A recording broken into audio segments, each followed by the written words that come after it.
and welcome to the AI Literacy Bridging the Gap series today. And today I have Craig Silverman, the guy who spots fake news before even it goes viral. He's an investigative journalist and OSINT pro who has been calling out online misinformation and platform failures for years. So, a very warm welcome to our AI Literacy show, Craig. Thank you. Thank you for having me. I'm doing well. It's great to be here to talk about messy, bad stuff on the internet. Right. And I just read your newsletter, the one that comes from Alexo and Craig, which talked about how Google is killing fact checking feature, the claim review, and Meta monetized sanctioned Russian entities. Even Meta is thinking of community notes. Twitter X is already having. So, what is your take on that? Yeah, thank you for bringing that up. So I've teamed up with another person who has been a long time fact checker, but has also spent time working on the platform side at Google, Alexios Manzarlis. And we basically put our newsletters together to launch a new publication called Indicator. And so we do have a free newsletter people can subscribe to at indicator.media.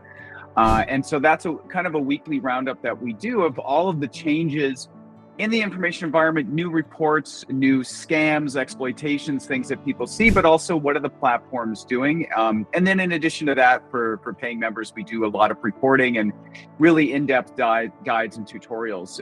But yeah, this week in the briefing that we sent out, there was definitely, some news there around Google is kind of retiring claim review, which is a way of structuring data from fact checks that have been published in order to kind of take that data from fact checks and make it more visible in news, make it more visible in search. And this is kind of, in some ways, it's kind of inevitable in that Google is really moving towards AI-oriented search and trying to, you ask your question or you search for information, it's trying to give you an answer from its AI rather than giving you a bunch of links that you could choose from to read. And so in that sense, it's not looking to necessarily highlight fact checks for you, but to actually have the AI give the information. And so, we're in the midst of a very big transformation because of the integration of AI into search and other things as well. So, to begin with, how much of misinformation today you think is driven by ideology? And how much is just optimized for engagement, outrage, or profit in your experience and your ways of working? Yeah, I mean, I think those are two of the biggest categories of the false and misleading information that we see out there. And part of it is just human behavior. In fact, really both of them connect with human behavior in the sense that, if somebody is really pushing stuff for a partisan point of view, trying to convince people, trying to less about informing and more about persuading, that is a very powerful motivation. And it also is something that can really appeal to people. If you are putting out information that appeals to and aligns with their existing beliefs and their strong partisan beliefs, they're going to accept that, they're going to share it, they're going to help that travel and maybe go viral.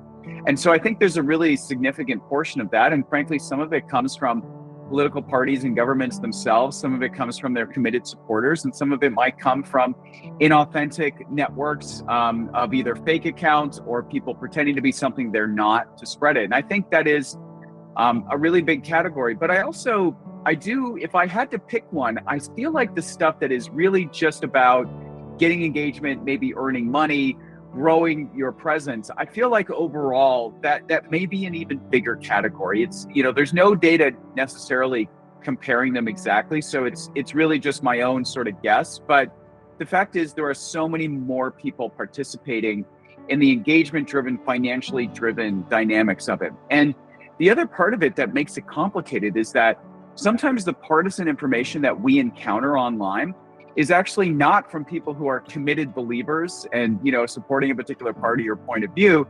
It's actually people who see a way to sort of put out and create that content in order to get engagement for themselves, in order to earn money, whether it's from the sort of traffic and engagement bonuses that get paid out by people like TikTok and Meta, or it's to put stuff out there to get people to buy a product or to get them to click through and come to a website where you make money from ads.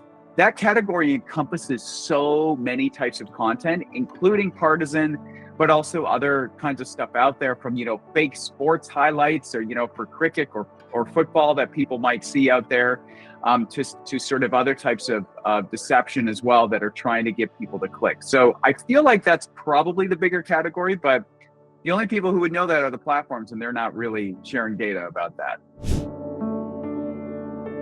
Yes, I feel that we are suddenly witnessing the decentralization of fact checking. So, what do you think about multilingual aspects and countries which have a lot of diversity, especially like India?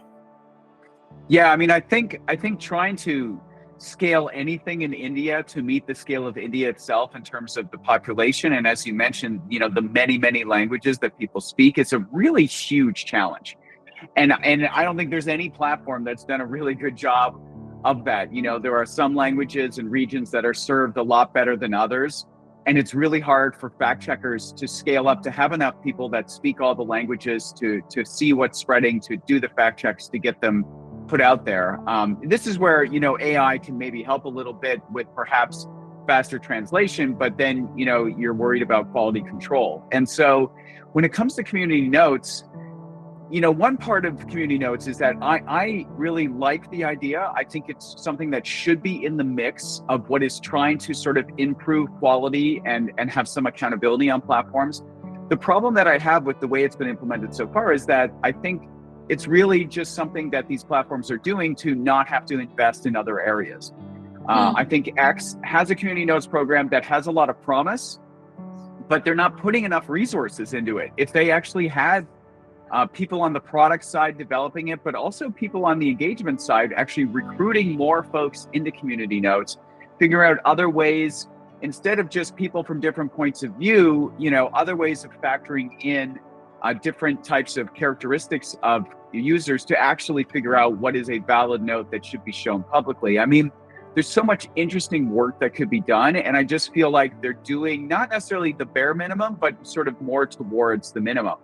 And similarly with Meta, I mean, they got rid of fact checkers in the US and said they're going community notes. Well, my partner at Indicator, Alexios, took a look at sort of community notes so far, and it really doesn't seem to be much going on there yet. And maybe they're going to scale it up, but as of right now, it's really unclear how many people are working on it, what are the engineering resources. And so I think when you then get to your question about, well, what's the promise of these things in India? Well, as they're currently run, I think it's really hard to imagine them having a significant impact in India.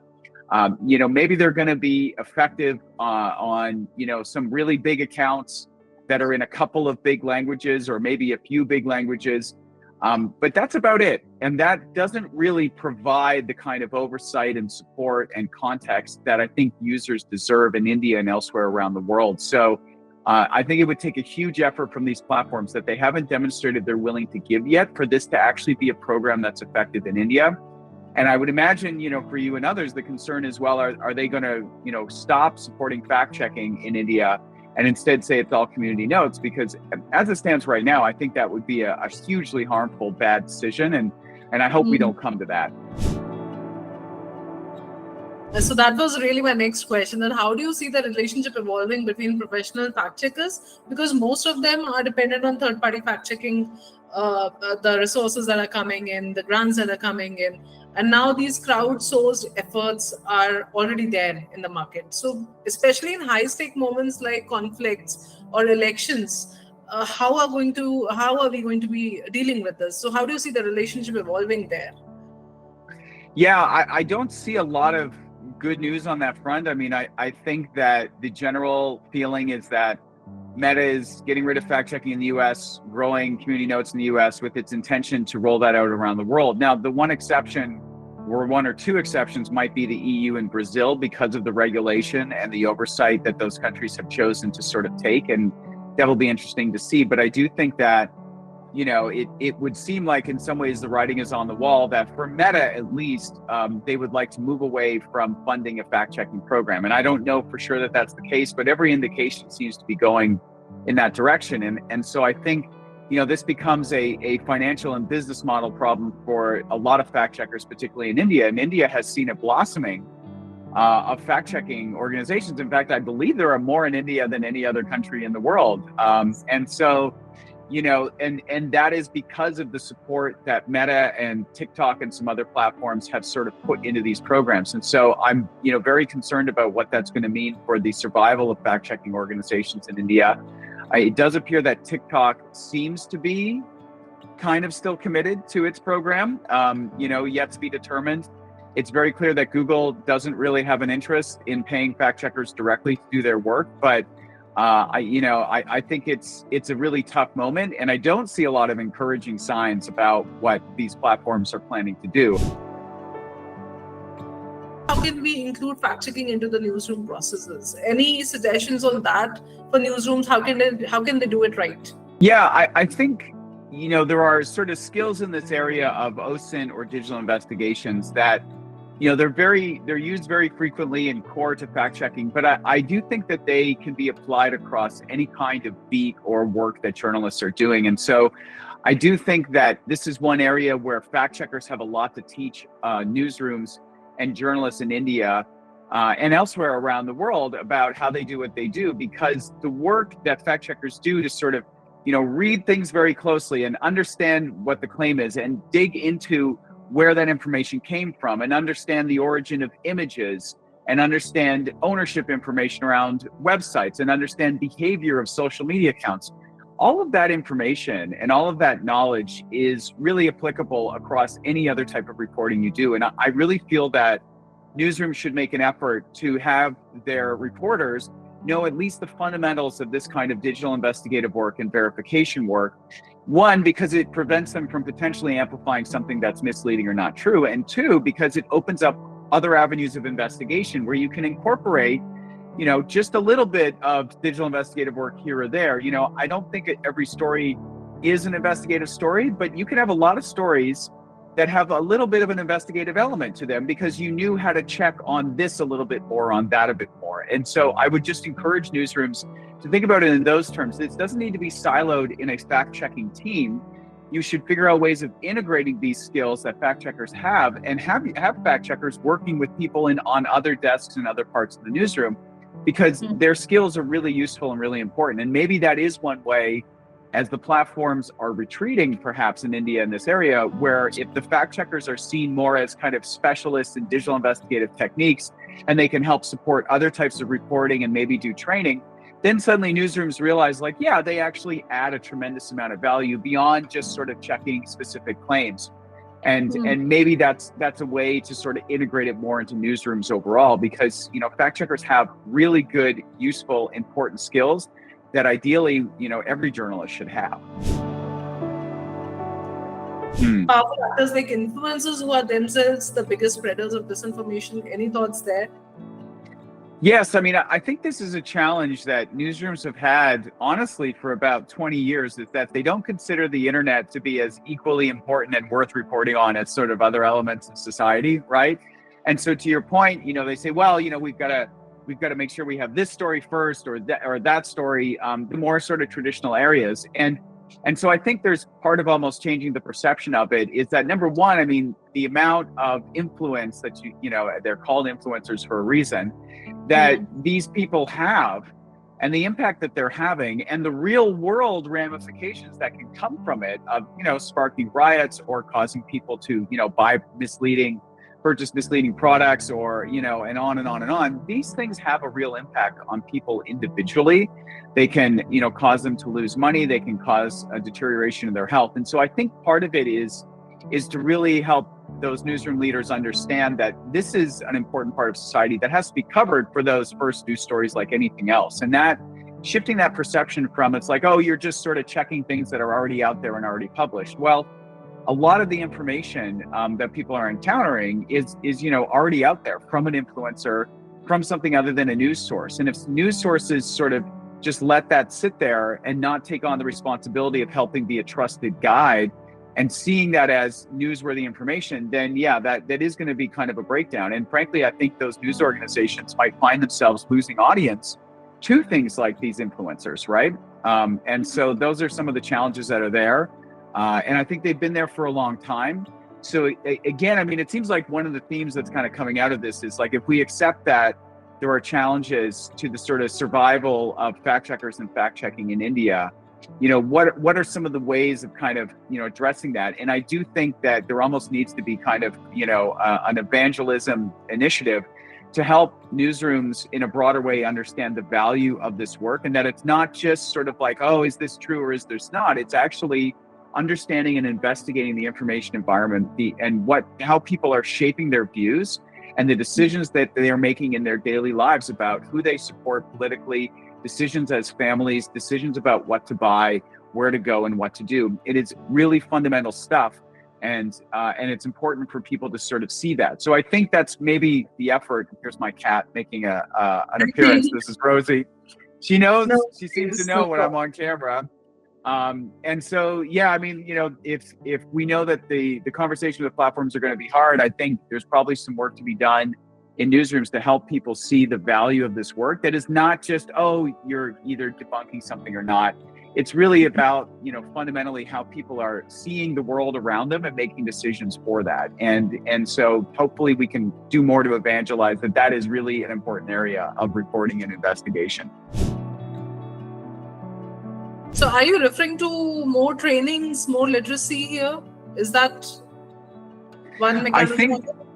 I do think, like, one, if fact-checking organizations, potentially offering trainings and support to newsrooms where these skills don't exist is, I think, an interesting area of partnership. But then the second is, I think, also the senior editors and the people running other newsrooms, if they are still not seeing the internet as something that needs to be covered and needs to be reported on, and seeing that as less than other things, I think there is maybe an element of education on that.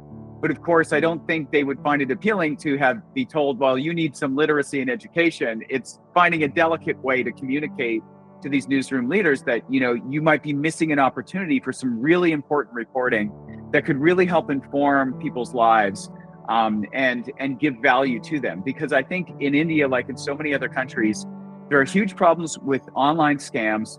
There are people who are, losing the funds that they have. And this is, really, really significant. And I realize that, the political stuff is very touchy and very difficult, but there are clear areas like scams and fraud and deception that, without question, the audience would appreciate being warned, being informed about, and frankly, seeing the bad actors exposed. And so that might be another area of fact checkers to really think about is, what are the things that we can dig into and expose that are really going to help people in their daily lives? And I think scams and fraud are probably one of, at the top of the list for me.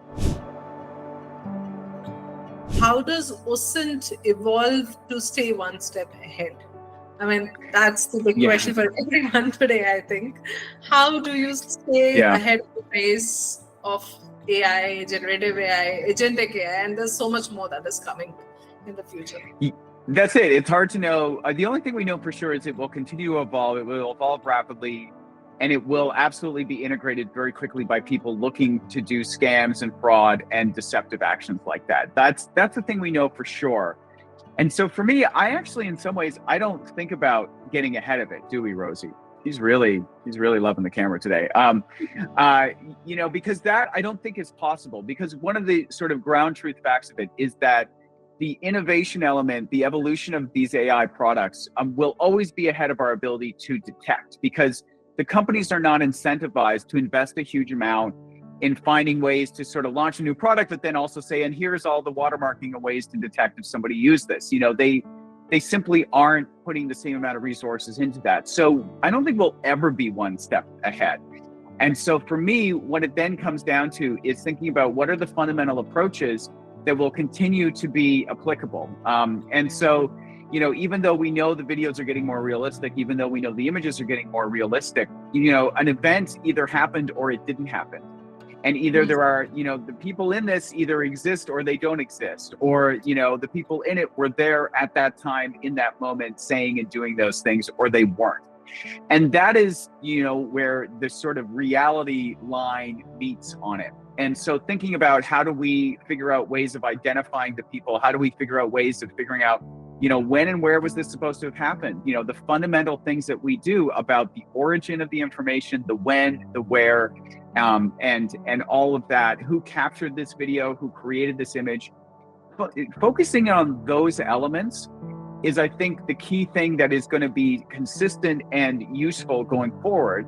And on top of that, I mean, the one thing on the technical side that gives me a bit of hope is, there are organizations like Get Real Security. There's Dr. Hani Farid, who's been in image forensics for a very long time as a leading figure there. and they are absolutely working on detection mechanics and tools. But the interesting thing about them is they realize tools alone won't be able to do it. You will not be able to find a signature from every AI model creating every image or every video and every text. And so they combine sort of their technical measures with fundamental investigative approaches. And so for me, I think it's like, don't think so much about tools, don't think so much about automated detection. Think about, this is a photo or a video of something that supposedly happened, of someone supposedly saying that. Who is this person? Can we find them? Can we talk to them? Did this event really happen? All of those fundamental approaches around verification are the things that we have to lean into even more, because we will never have perfect detection tools. And anybody who is sort of hoping for that or relying on that is going to be sorely disappointed. Before we had newspapers, television, radio, then came in social media. But today, social media has a variety of mechanisms to package the misinformation, memes, short form videos, AI voiceovers, reels on which the Gen Z and the Gen Alphas are stuck. So, what trends worry you the most, and what's the next big risk that you see or probably predict? Yeah, I think the next big risks are certainly definitely, I think, rooted around AI. But your point of the short form content is really interesting. I mean, there's definitely, like, for example, on YouTube, which has really encouraged longer form content for a long time, YouTube Shorts have really been taking off, and people who are basically, they make their living coming up with viral YouTube Shorts. Oftentimes it's, misleading or AI generated images and video and information. They're really encouraged with the amount of money they can earn. And so I think I'm a little bit worried about the intersection between the huge amount of automation through the creation of huge amounts of video content that sometimes is like 100% AI generated, or is just, using AI to generate huge amounts of information where there is basically no quality control, and then doing it in short form content so that they are actually spitting out even more of it. And so I think it's just this element of the wave of this information that has basically zero quality control, that is being pumped out thanks to AI at a higher rate of frequency than ever before. And it just feels like there's this wave that is going to be overwhelming people. And I wonder how long it takes to get to the point where we tip past information on, say, YouTube is, more AI generated or has some AI element than stuff that is, completely human. And once we tip past that point, I wonder about the natural innate human tendency to be able to look at something and sort of get a sense and know the difference. And I wonder how that might affect the society where we've tipped over, and most of what people might be seeing and consuming is actually fully or partially thanks to AI generated things. What does that mean for like human connection and social interaction, social cohesion? Like, we have no idea. And so the risk of that is just entering completely uncharted territory. And also, again, the fact that the platforms really don't seem to have much interest in significant sort of quality control or oversight, or even just making it very clear to people when they're consuming something that is partially or wholly AI generated. I don't see any guardrails there that's going to prevent us from getting to that point as of right now. What new models of collaboration between platforms, fact checkers, civil society you see working in the coming days to fight misinformation? Yeah, I think the big effort that is going on right now are around sort of the watermarking and inserting metadata in AI generated images and video, so that it can be sort of shown like, oh yes, this was created with VO3, or this was created with ChatGPT, and then have that potentially shown to people when they see it on Facebook or when they see it on LinkedIn or YouTube. So that seems to be really, the Content Credibility Coalition and these kinds of things, trying to create technical standards that are going to have that disclosure and that data there. And I think that's pretty much the thing that's happening right now. And like any initiative like that, where you have so many different players, you've got the big platforms like the Metas and the Googles of the world, who, as you pointed out, like, number one, they're a platform where this stuff exists and is being shared, but number two, they're also building the AI tools. So they are incentivizing and encouraging their own users to create things with AI. And yet, as of right now, none of those platforms actually have a very clear way of flagging and communicating to their users that things have been created with AI. So, so clearly they are focused on the production element of it and not on the flagging and context and helping users understand element. And so they're there. Companies like Adobe are there, lots of technology companies. And then you have news organizations that are there as well that want their real content to also be carried with credentials to show that, hey, this is real and not AI. And so that's really the big partnership that exists today. It has people who I think are really committed to making this work. There are some big challenges, which is so many partners trying to agree on something is really hard. As of right now, like LinkedIn of all the platforms is probably the furthest ahead of actually including the watermarks and things to say like, hey, you were looking at something that's AI.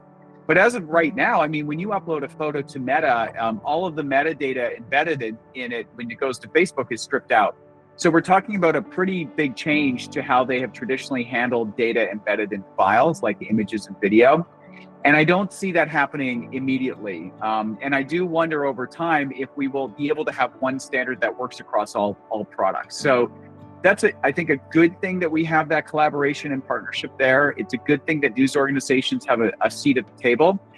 It is obviously moving much slower than the pace of evolution and innovation with AI. And so it remains to be seen how effective that's going to be. And unfortunately, that's pretty much the biggest effort. Beyond that, obviously, the AI companies and tech companies are fighting any kind of regulation everywhere they can. And the EU is a big battlefront for that. And the US is a big battlefront for that. So I'm not seeing a lot of collaboration where there's sort of agreement around the regulation that should be there, with perhaps the one exception, which is the kind of abusive use of AI to harass people or to, create sexually abusive material about someone. Everyone seems to agree that we don't want the ability to, remove the clothes of someone and share, fake nudes about them on the internet. There are legislative efforts that I think a lot of countries around the world are looking to do in that area. Right. And how do you see the role of IFCN and other global fact-checking bodies in mitigating these risks? Yeah, I mean, it's tough because obviously the IFCN right now, it's been able to grow and have lots more members and have resources, thanks in a big reason for the third-party fact-checking programs at places like Meta and TikTok, and thanks to some of the grants and funding from Google for other areas. And so, the IFCN has a huge challenge around funding and around figuring out ways to just try to have fact-checking survive and not have a significant reduction in the number of fact-checkers around the world. So, they are not in a super powerful position right now. They are not negotiating and interacting from a point of strength. And so I think, however, they have a very important voice, and the experience of fact checkers of what they are seeing and the data that they collect by part of them doing this daily work is hugely important to, one, for training systems to detect this kind of stuff, and two, for understanding the dynamics of how it's changing. And so I would hope that the IFCN gets a seat at the table to talk about the kinds of threats and the kinds of uses and misuse that we are seeing around the world, and could be a source of that intelligence. And maybe that is one of the opportunities for IFCN over time is figuring out ways to have fact checkers providing that important intelligence and maybe data to the AI systems and others. And that obviously is a very, very fraught and tough negotiation to do. There are news organizations licensing content to OpenAI and others, and there are some companies that are suing them. And so for the fact checkers, to figure out how to have potentially relationships with those organizations, that's probably an area that should be looked at, but it's also one that is going to be very difficult to execute well. And so, I don't have the perfect solution for it, but that's probably one of the few sort of growth and revenue opportunities that exist maybe for fact-checking organizations.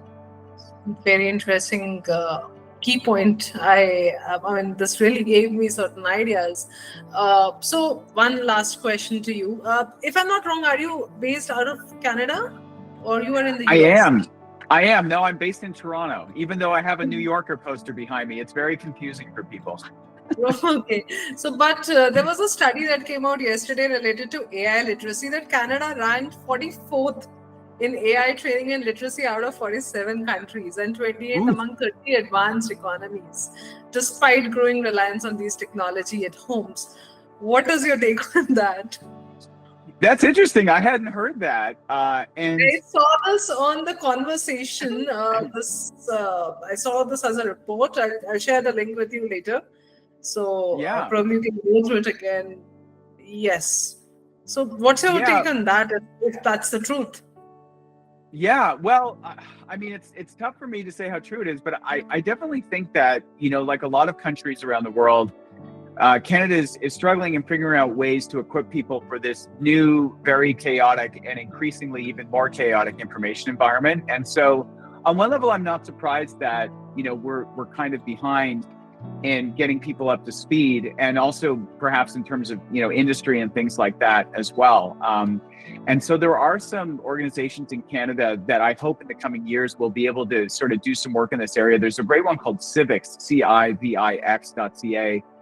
They have created news literacy programs and trainings where they train teachers from across the country in how to teach students around this. And so I think, we need to invest a lot more in these kinds of literacy programs and figure out ways to equip people, a resilient population, to feel confident and have some basic skills.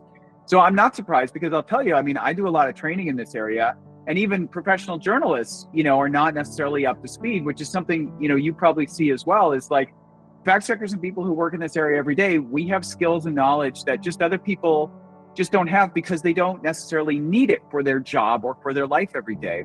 And they're not aware of how important it is. And so in a way, disappointed, my Canadian pride is hurt, I suppose. Not super surprised that we might be lagging a bit. And I think, the government right now, its focus is not really around literacy or things like that. Governments are more focused on how do we get data centers here in Canada, and how do we get AI companies here in Canada. Like, all of the focus and the investment is on getting the industry and getting the innovation here. I think there needs to be more focus on supporting the population, and also thinking about some of the impacts of things like data centers, which, is something that is very much a real issue in India, where there are a lot of data centers being built, and they promise jobs and they promise power and improved connectivity. And a lot of times, the promises don't sort of come to fruition. And this is a challenge that I think a lot of countries are dealing with. So we'll see. Maybe in the coming years, we'll be able to improve that marker. But I hope that the population doesn't suffer in terms of its ability to navigate this world, because all the effort goes into sort of, let's have more companies and startups and more, data centers. I understand the economic interest in that, but we've got to support the population as well.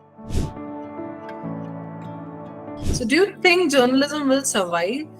Yes, but I think your example is sort of the perfect illustration of this, which is that it is there. And people have a conception of what news is. And it's like, oh, is this, a classic kind of news report? And the truth is that they are getting news. They are getting information from all of those reels and all that information. And, some of it is light and silly or whatever. But if you actually, I bet if we did a study and we looked at every video that someone watched over, a 12 or a 24-hour period, we would find that there is a lot of news and news-like information that they are getting, but it is not packaged the way that traditional journalists do it, right? And so I think for me, the survival element of it is, how do we sort of rethink the ways that we are packaging it and putting this stuff out there? Because if you can do it in a way that seems natural and native to the way they're getting their information, then I think you would find people willing and interested to consume it. And there's definitely examples of that, of people who are kind of creators and influencers who have kind of a news type bent to what they do, but they don't necessarily go around calling themselves a journalist and saying, okay, you're about to listen to today's news report. They just deliver it, and they just talk about them being a person. And so I think that the way that it survives is by evolving. And that's the true of really everything in this very fast-paced digital environment. And so being open to thinking about different ways of delivering information is a really key thing, to have the ability to convey quality, fact-based, reported high-quality information, live in that environment. To me, that's the challenge. It's not about journalism or news. It's like, how do we get that quality information that we're producing to live and exist there, and find obviously a financial model to support that. And I think that there are ways of doing it. And I say this as a person personally, I don't think I figured that out for myself. Like when I was working at ProPublica and writing a 3,000 word or a 5,000 word investigation, I was quite aware that those people would never read it. Even when they came to the page, they might read the first couple hundred words. And I wondered, like, should all of this be a 1 minute or a 2 minute video? Should all of this be broken down in a different way that people actually, will spend time with and be able to take away the key points, rather than me spending all of my time thinking about, how to do my journalism thing with it? And I think we have to be open to that, of saying, maybe it's not a big long article. Maybe it's actually a short video, or maybe it's actually a few, swipeable images or what have you. And that's hard for newsrooms to think about, because we are in the mode of creating stories and packaging them in a way that's been done for decades and decades and decades. And that is a hard habit to break. And that's maybe one of the biggest risks that we're facing is our inability to kind of come up with new ways of conveying the really good quality information that we have collected and verified. Well, thank you so much, Craig, for taking out time and speaking to us on so many topics. Many key insights, many thought-provoking discussions happen, and thank you so much for that. So with that, I would like to conclude this session, and this was all from me, Devika Mehta, in the AI Literacy series today. Next week, we are going to come up with another topic, another guest. Until then, stay safe and be careful. Thank you.